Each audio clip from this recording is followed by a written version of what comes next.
Assalamualaikum warahmatullahi wabarakatuh. Seluruh bangsa dan setelah hari jumpa lagi di channel Jagat Lub itu. Semoga dalam keadaan sehat, kurang satu apa rahmah, barokah, salamah Allah surahkan untuk kita semua. Yai Haji Imaduddin Usman Al-Bantani terang benderang menyampaikan penemuannya di dalam sebuah halaqah, sebuah musyawarah Duriyah Wali Songo di Bendaker, Cirebon. Dengan referensinya jelas, tegas, lugas disampaikan terkait dengan kenasaban Bani Pahlawi. Dikandung maksud beliau tidak semata-mata ada faktor dendam benci, tidak. Dia hanya meluruskan karena ada oknum-oknum yang secara sifat jauh dari Rasulullah SAW. Keingintahuan itulah dituangkan dalam sebuah tulisan yang karyanya sudah menyebar seantero jagat Nusantara, bahkan sampai di luar negeri yang berbentuk PDF.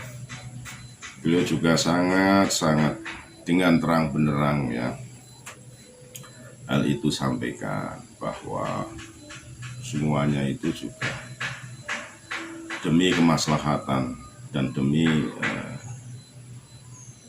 terkuatnya sesuatu itu perlu sebuah pengkajian, dikaji dengan secara teliti dengan banyak referensi ya, jadi beliau juga tidak ngawur, dan semoga ini jadi pencerahan buat kita semuanya terkait dengan kajian-kajian tersebut. Nah, coba kita nanti simak bagaimana pemaparan beliau saat dengan tegasnya, dengan lugasnya.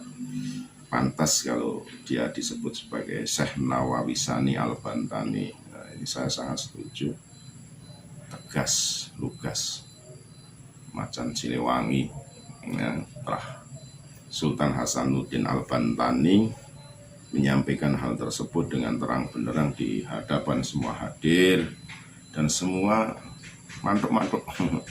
Oh begitu, karena memang referensinya luas sehingga dia itu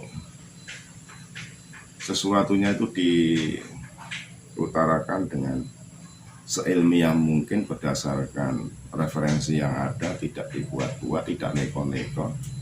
Jadi beliau itu mengutarakan itu sesuai apa yang memang terjadi saat itu, sesuai dengan tulisan manuskrip referensi yang ada. Jadi tidak asal menyampaikan itu atas dasar senang tidak senang, tidak. Nah, harapannya ini cepat selesai sehingga apa yang disampaikan itu juga ada bekas di anak cucu, itu ada bekas. Saya kira ya memang kalau ini kitabnya masih istilahnya diuri-uri, dilestarikan ya sampai anak cucu. Dan di dalam suatu kelompok organisasi itu menyarankan agar mengenai ini cepat harus diselesaikan, jangan sampai terlanjur tidak ada permasalahan yang ini tidak diselesaikan secara duduk bersama atau diselesaikan secara ilmiah juga. Kita simak videonya. Menyatakan dengan tegas bil jumlatil ismiyah allati tadullu menunjukkan ini adalah al-hasr, tadullu ala al-hasri wal hasri. Jadi para ahli nasab itu telah memiliki metodologi apabila seorang nasabah menulis di dalam kitabnya menggunakan jumlatul ismiyatul, ini adalah tadullu ala al-hasri wal hasri, menunjukkan hanya anaknya demikian. Disebutkan di dalam kitab itu fa'aqibuhu min salasati dalil, anaknya yang berketurunan hanya 3, yaitu Muhammad, Ali, dan Husain.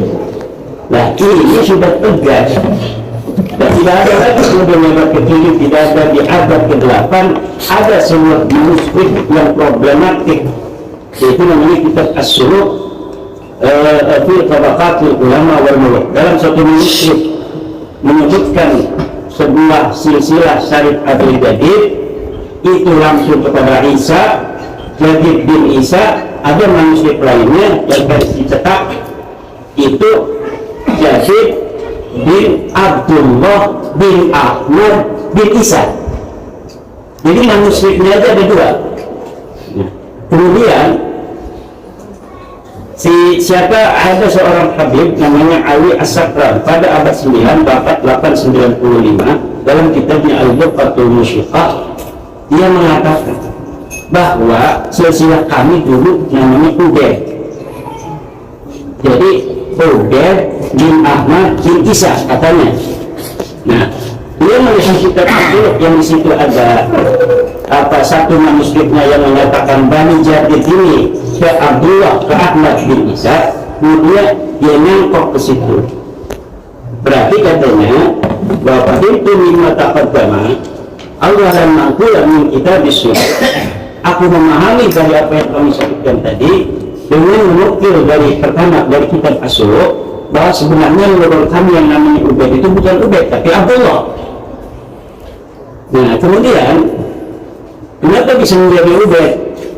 Dikenal oleh keluarganya bukan Abdullah, karena dia tawaduk dari Abdullah ditasbih menjadi Ubaidullah, dan Ubaidullah Allahnya dihilangkan juga namanya Ubaid dipanggilnya gitu.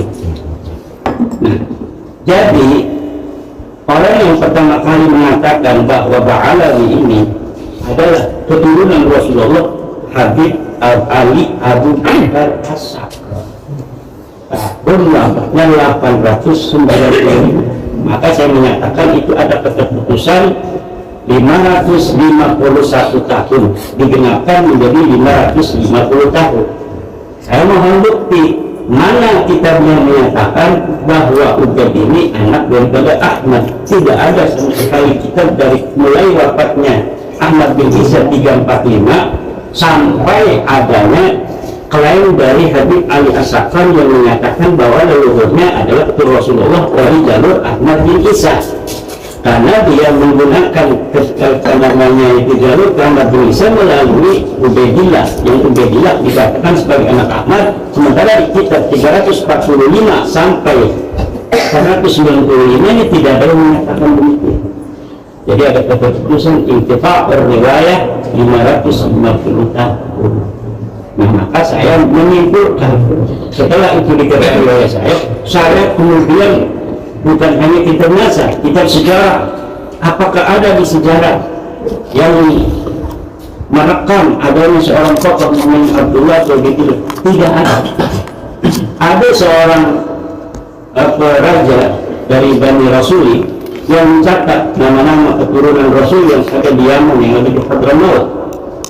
Semuanya catat, tetapi nama ini tidak dicatat. Ahmad mempunyai anak bernama Isa, dan Ahmad ini adalah imam yang mazhab Syiah.